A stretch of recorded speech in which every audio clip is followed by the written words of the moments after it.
చెప్పు కృష్ణ, ద్వారం విరగ్గొట్టనా? వద్దొద్దు, అంతగా ఆవేశపడకు కన్నయ్య. వెనక్కి తిరిగి చూడు, వెన్న మొత్తం నీ వెనకాలే వేలాడదీసింది. ఏం లాభం ఉండదన్నా? వెన్నకుండా అదిగో అక్కడుంది.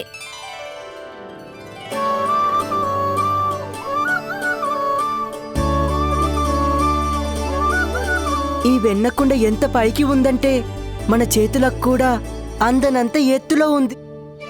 అంటే మనకి ఇంకా వెన్న దొరకదా?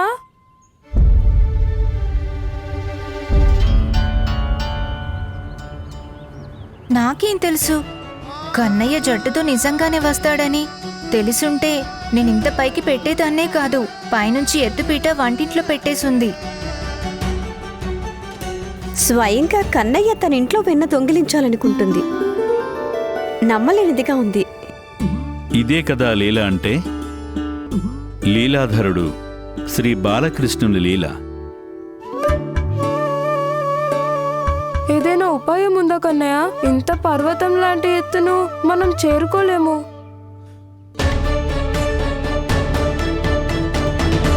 చేరుకోగలుగుతాము సఖా. మనం కూడా పర్వతం అయిపోతే ఏదైనా చేసేయగలుగుతాము. ఇంత చాతుర్యం తనకెక్కడి నుంచి వస్తుంది అసలు?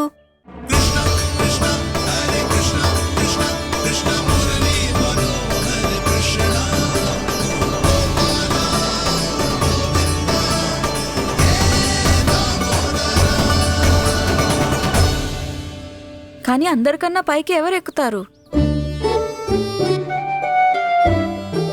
లేదు లేదు, నేనెక్కలేను. ఇది జరగని పని. అసలు నా వల్ల కాదు బాబు. అందరికంటే పైకి నేనెక్కుతాను.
దొరికేసింది.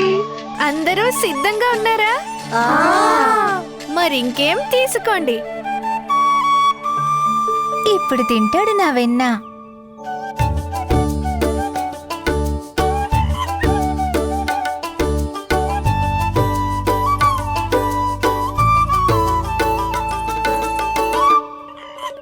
వానర మహారాజా, అందరికన్నా ముందు మీరు తీసుకోండి.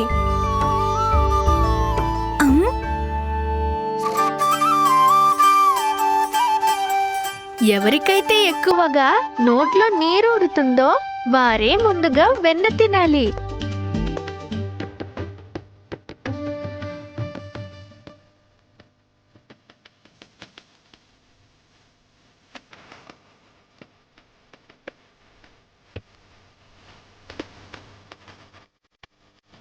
ఇదిగో అన్నా, ఇది నీది. వెన్న మొత్తం వీళ్ళందరికీ పనిచేస్తున్నాడు. తనేమి తినడా?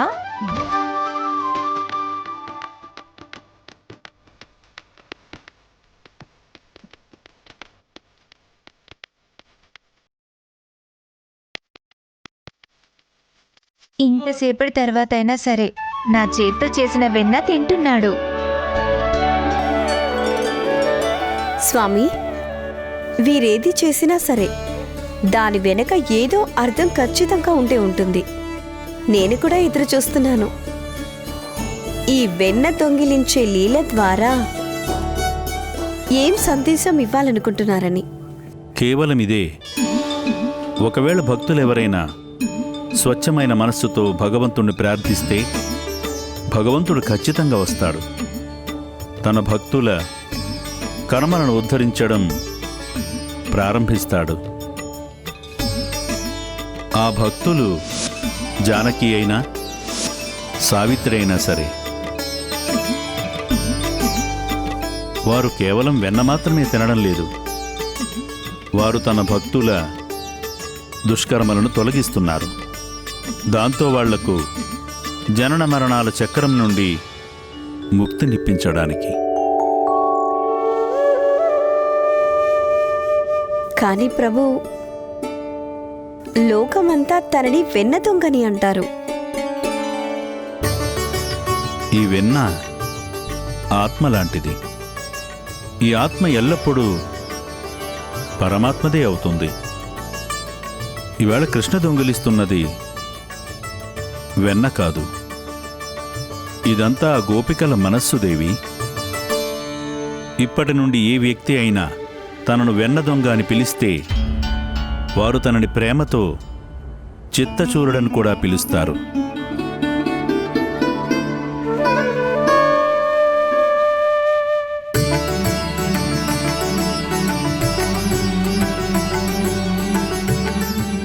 నిజం చెప్పారు ప్రభు. చిత్తచోరులే కదా తను. వారు కేవలం గోపికలవే కాదు, తన తల్లి మనస్సును కూడా దోచేశాడు. కన్నయ్య, చూడు కన్నయ్య, ఇక చాలు, బయటికి రా. కన్నా,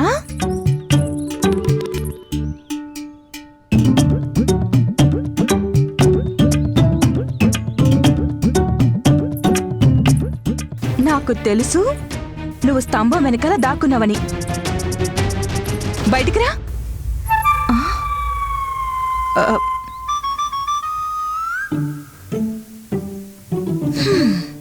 అమ్మా,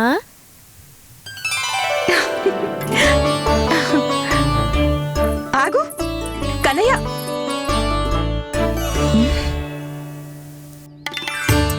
సరే, నువ్వేమీ రాకు. నేనొక్కదాన్ని వెళ్ళి పూజ చేసుకుంటాను.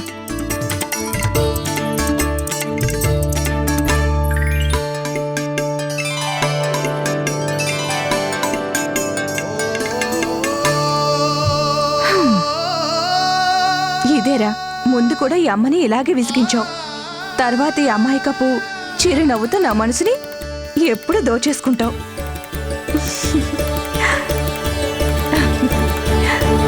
ఇంకా కావాలా?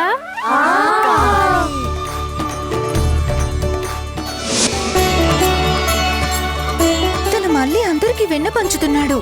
తనకెంత ధైర్యం అసలు! నిజానికి ఇవన్నీ చేయాలనుకుంటే నా అనుమతి ఎందుకు తీసుకోలేదు? నేనే స్వయంగా ఎంతో ప్రేమగా తినిపించేదాన్ని. కాని తను దొంగతనం చేస్తున్నాడు. దీనికి అనుమతి ఇవ్వలేను. నా వెన్న అనవసరంగా అందరికీ పంచేస్తున్నాడు.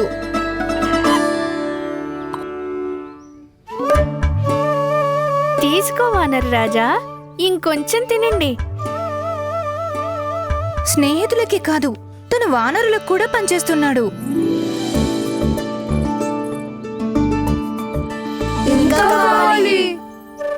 లేదు లేదు, గుర్తులేదా అమ్మ ఏం చెప్పింది? లోభం పెద్ద భయంకర రాక్షసుడు. కానీ కన్నయ్య, వెన్న కేవలం గొంతులోకి వెళ్ళింది. మొత్తం కుండలు ఖాళీ చేసేశారు. అయినా ఇంకా వెన్న గొంతు వరకే వచ్చిందా? నా ఆకలి కూడా తీరలేదు ఇంకా. వసంత, ఇది నువ్వు తీసుకో.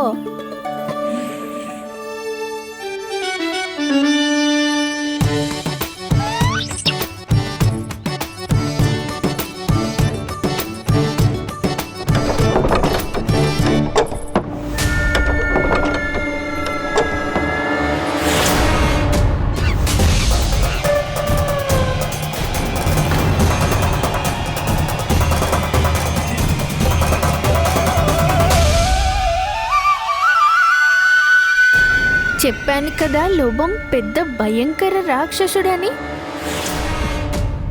ఇది మంచి పని కాదు కన్నయ్య. ఇప్పుడే వెళ్ళి నేను యశోదక్కయ్యకు అంతా చెప్తాను.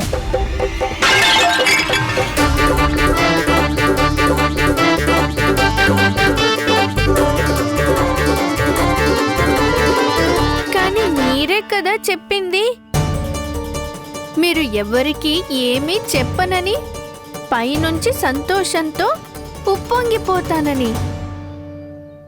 జానకి స్థానంలో కన్నయ్య నా వెన్న తిని ఉంటే కనుక నేను ఎవ్వరికీ ఏమీ చెప్పేదాన్ని కాదు. పైనుంచి సంతోషంతో ఉప్పొంగిపోయేదాన్ని. నేనది మనసులో అనుకున్నాను, బయటికి అనేసానా? అసలు విషయం ఏంటంటే అత్త, ఈ వానర మహారాజు అడిగారు అందుకని.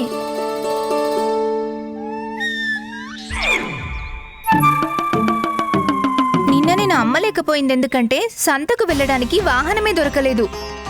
కానీ ఇవాళ అమ్మడానికి వెన్న మిగల్లేదు. విచారపడకత్తమ్మా, రెండింతల కంటే అధికంగా లభిస్తుంది. ఆకలిగా ఉన్నవారి ఆకలి తీర్చి పుణ్యాన్ని సంపాదించుకున్నావు నువ్వు. కానీ అమ్మకు మాత్రం అస్సలేం చెప్పొద్దు.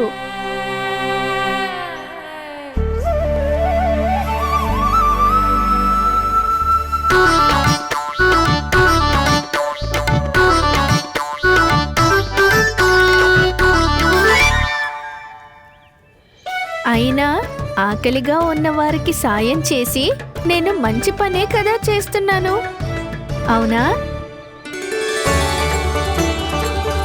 రా కన్నయ్య. అత్త, అందరూ వెళ్ళిపోయారు, నేను వెళ్ళనా?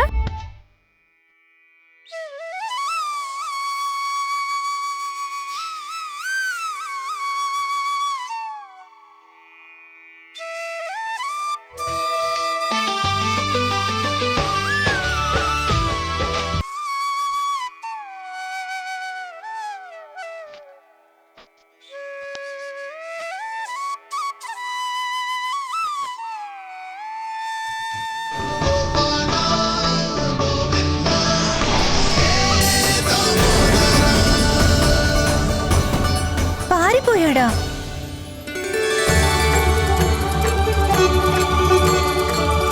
కృష్ణ,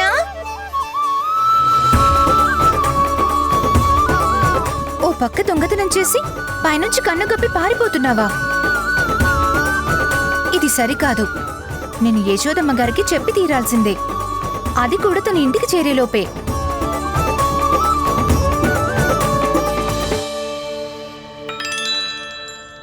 అరే, కొంగు లాగొద్దు, క్షణం ఆగిస్తాను. పూజ చేసుకోనివ్వు.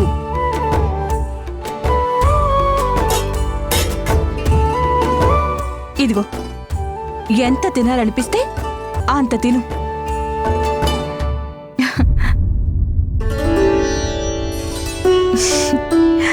నిజంగా నేను పిచ్చిదాన్నైనా అయ్యుండాలి. లేకపోతే ఎక్కడ చూసినా కన్నయ్య కనిపిస్తుంటాడు. లేదా నా కన్నయ్య కొంచెం అధికంగానే ప్రత్యేకం. నా దగ్గర లేకపోయినా ఆ అనుక్షణం నాతోనే ఉన్నట్టు అనిపిస్తుంది.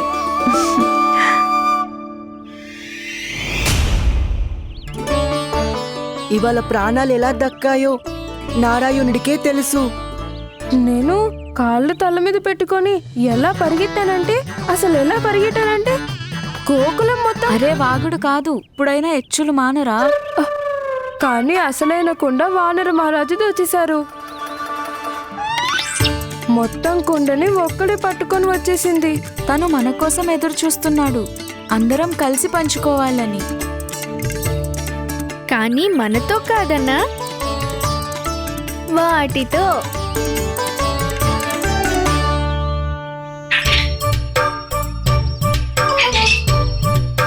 ఒక్కటి కాదు కన్నయ్య, అన్ని పశుపక్షాదుల ఆకలి తీరిపోతుంది. అందుకేనా నువ్వు సావిత్రి అత్తింటికి వెళ్ళింది, వెన్న దొంగలించడానికి. అత్త మన ఇంటికి అక్కడ చేరుకునే లోపే మనం అక్కడికి చేరుకోవాలి అన్నా. ఏదైనా కానీ ఆలస్యం మాత్రం కాకూడదు.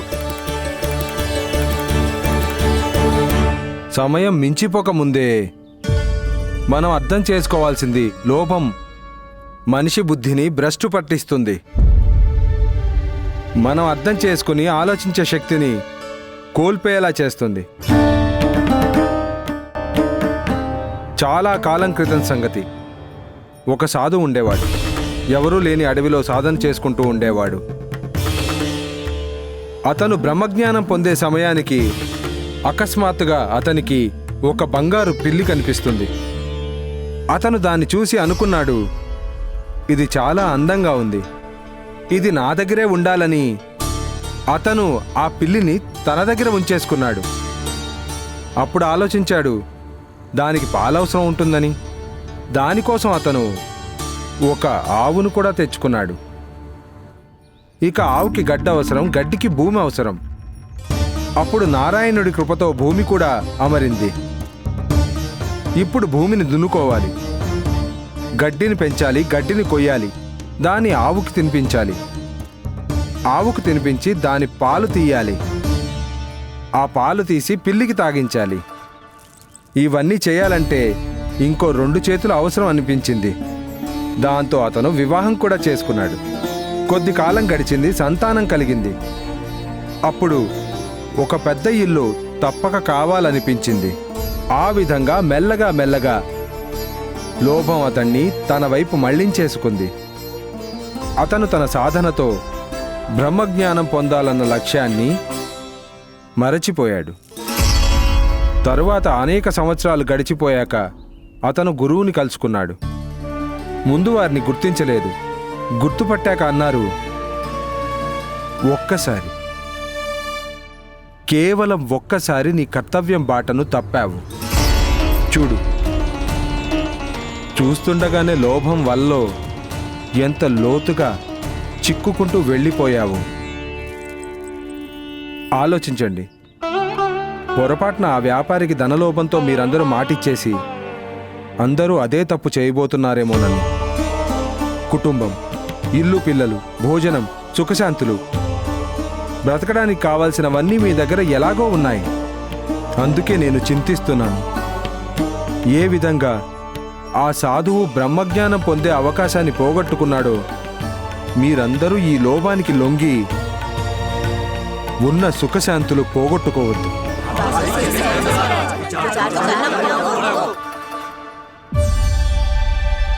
చూస్తుంటే ఈ విషయం అందరికీ అర్థమవుతున్నట్టుంది.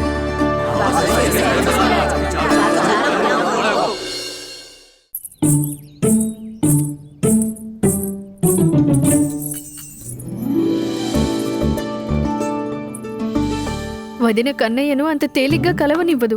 కానీ తన్ని చూడకుండా ఉండలేకపోతున్నాను నేను. ఎక్కడున్నాడు తను? నా మీద కోపం బాగా ఉన్నట్లుంది. తగ్గి ఉండదు. తనకి బ్రతిమలాడుకోవాలి. దాంతో నందభవనంలోకి ఎప్పట్లా ఏ అడ్డు లేకుండా రాగలగాలి. కానీ ఏం చెప్పను? ఎలా బ్రతిమలాడను తన్ని?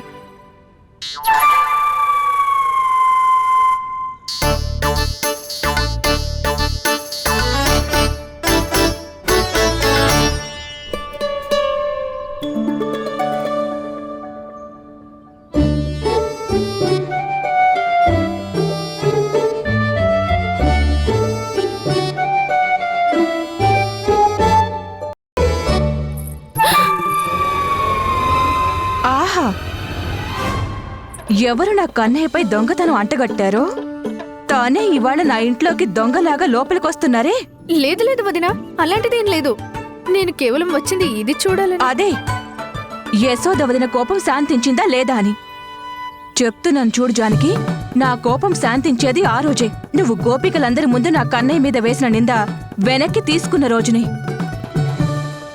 దొంగతనం చేస్తే ఆరోపణలే చేస్తారు అక్కయ్య.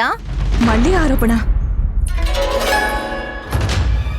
సావిత్రి, నువ్వు కూడానా? నిన్నటి వరకు నాకు కూడా తెలియదు కదక్కయ్య. మీ కన్నయ్య వెన్న దొంగిలించడంలో పారంగతుడయ్యాడని.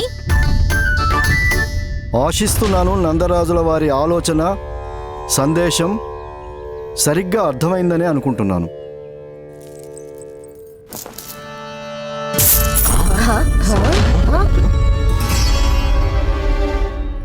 నాణాల చప్పుడు చెబుతుంది సంచి ఎంత బరువు ఉందో అని. ఒక్క రోజులోనే ఎంత సంపాదించుకుంది. మనం కూడా దీని దీనికంటే అధిక ధనం ఆర్జించాల్సిందే. అప్పుడే మన ఉజ్వలుడి భవిష్యత్తు ఉజ్వలంగా ఉంటుంది. మొదటిసారి ఒక మంచి మాట మాట్లాడావు నువ్వు. నందరాజ్, మీ పట్ల మాకు చాలా గౌరవం ఉంది. కానీ మేము చేయాలనుకుంటున్నది మాత్రం లోభం కాదు, అది అంతా వికాసమే. హా, అవును నందరాజా, మేం మా గురించి, మా సంతానం గురించి మంచి చెడులు ఆలోచించకుండా ఎంతకాలం మీ జీవితం ఇలా బ్రతుకుతూ ఉంటాము. అయినా గత 4 ఏళ్లుగా మీరు చెప్పిన దానికేమీ అడ్డుపడలేదు కదా. నా ఉద్దేశం ప్రకారం నందరాజుల వారు చెప్పింది శాంతంగా ఆలోచించిన తర్వాతే ఏదైనా నిర్ణయం తీసుకోవాలి. ఇలాంటి అవకాశం మళ్ళీ మళ్ళీ రాదు. అందుకే ఆలోచించి నిర్ణయం తీసుకోవాలి.